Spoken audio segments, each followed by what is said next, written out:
Yang bikin ngeri adalah setiap maghrib Tono ini selalu melamun dan tertawa sendirian. Suara tawanya pun terdengar seperti bukan suara Tono, lebih mirip seperti suara perempuan tua.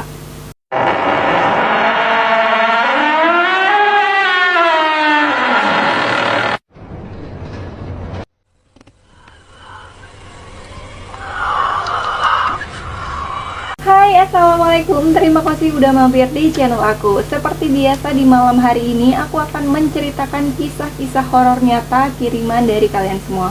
Nah, buat kalian yang belum nonton KKN atau kisah-kisah nyata part 1 sampai dengan part sekarang, kalian bisa cari di playlist.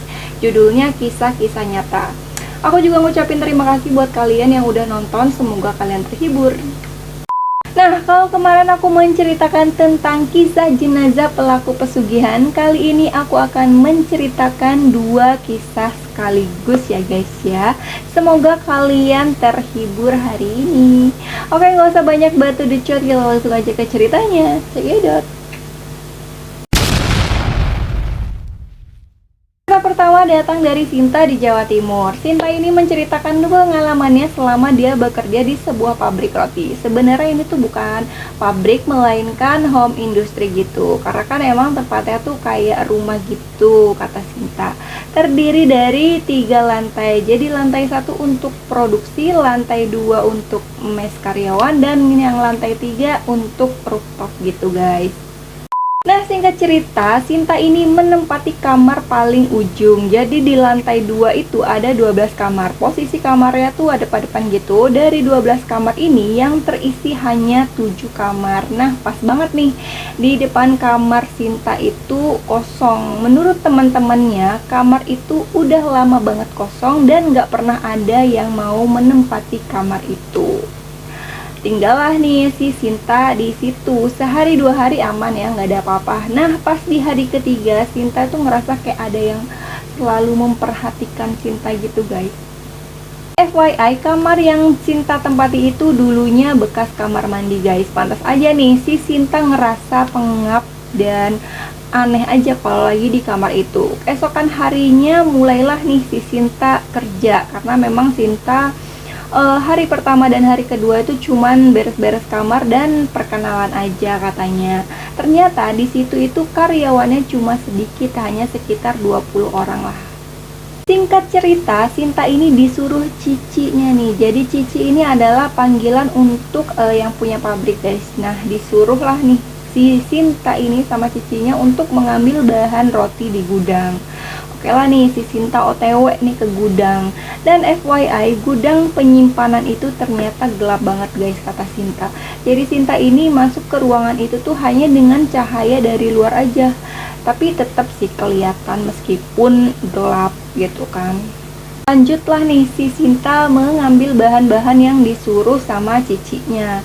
Nah, pas lagi sibuk ngambil bahan, Sinta nih seperti melihat ada orang berdiri di pojok ruangan itu guys. Tapi Sinta nih nggak ngerasa. Sinta nih nggak berani untuk nengok. Udahlah ya, si Sinta nih lanjutin kerjaannya. Nggak tahu kenapa rasa penasaran Sinta nih makin menjadi-jadi gitu. Sampai akhirnya Sinta lihat ke pojok ruangan tersebut. Kalian tahu apa yang dilihat Sinta? Ya, Sinta melihat sosok tinggi besar, matanya merah, giginya bertaring, sedang menatap Sinta guys. Sinta yang melihat itu tuh langsung gak bisa gerak, badannya tuh kaku, gak bisa teriak pula. Dan epiknya, sosok itu perlahan mendekati Sinta dan berbisik. Kalian bisa tebak sosok itu berbisik apa? Sosok itu bilang, "Jangan coba-coba mengganti lampu di sini. Saya tidak suka."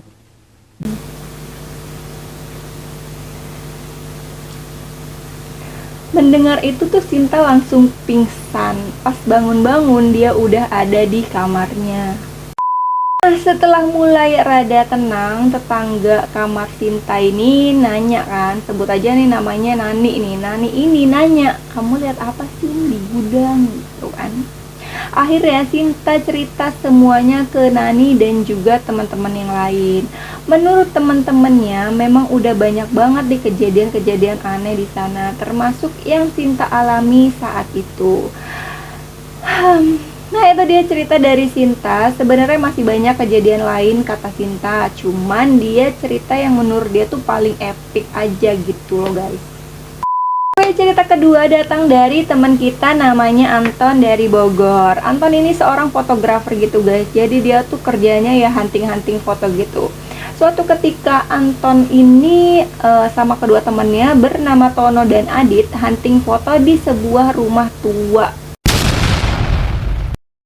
Jadi rumah tua ini emang sering dikunjungi oleh beberapa orang untuk foto ala-ala gitu. Jadi rumah tua ini meskipun tua tapi memiliki daya tarik dan sangat estetik guys.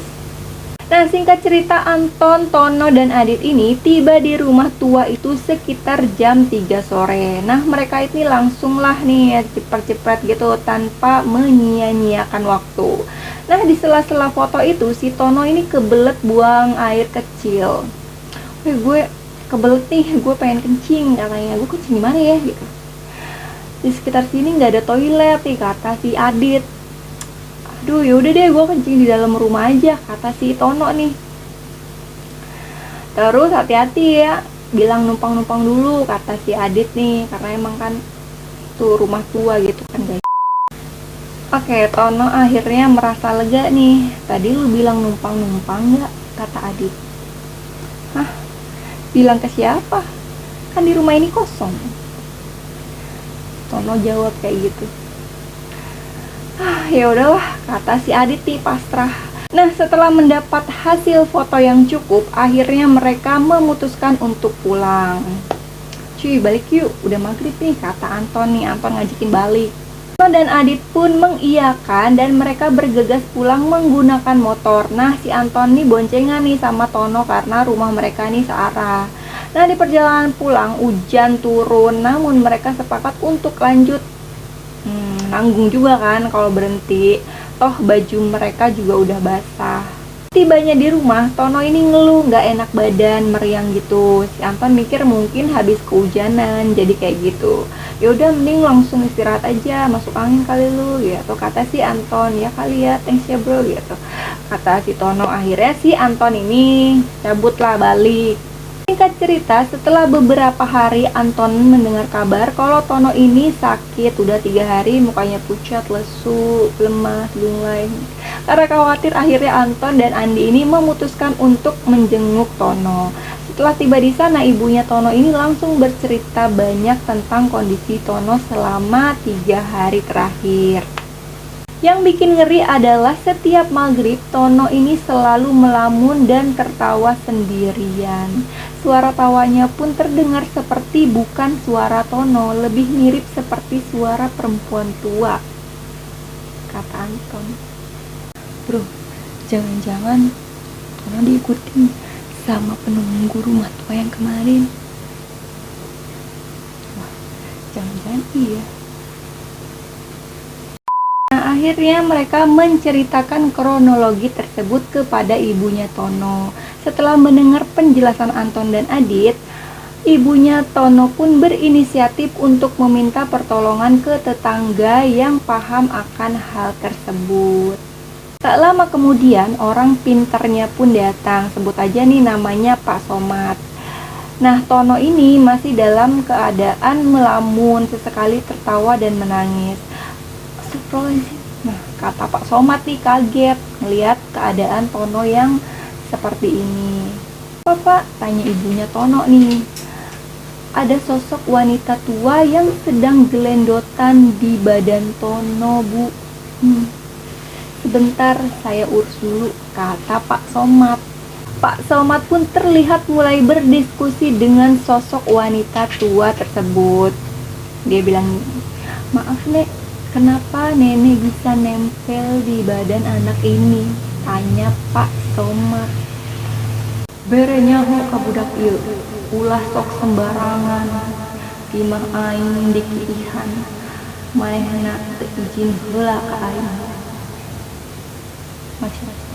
Mendengar itu, Anton dan Adit pun teringat sesuatu nih. Waktu itu Tono memang mengencingi sebuah batu dan ternyata batu itu adalah tempat tinggal nenek tua tersebut, guys.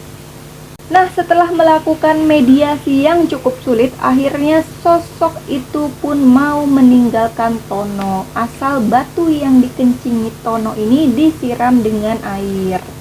Setelah sepakati, Ibu Tono meminta Anton dan Adit untuk menyiram batu tersebut. Keesokan harinya, sekitar jam 4 sore, Anton dan Adit ini kembali ke rumah tua tersebut sambil membawa air bersih dan menyiram batu tersebut dengan harapan semoga gangguan aneh itu tidak terjadi lagi. Oke, itu dia cerita dari Anton dan Sinta. Semoga bisa diambil sisi positifnya dari dua cerita tersebut ya guys ya. Sekian dulu video kali ini. Buat kalian yang punya cerita horor dan mistis lainnya, kalian bisa kirim ke email aku yang ada di kolom deskripsi. Susun serapih mungkin. Jangan lupa juga untuk mencantumkan nomor WA dan IG kalian supaya kita gampang untuk menghubungi kalian. Dan jangan lupa juga untuk like, komen jika ada yang perlu untuk diperbaiki. Dan jangan lupa juga untuk subscribe channel ini dan nyalakan loncengnya supaya kalian bisa tahu kalau aku upload video terbaru. See you next time guys. Bye bye.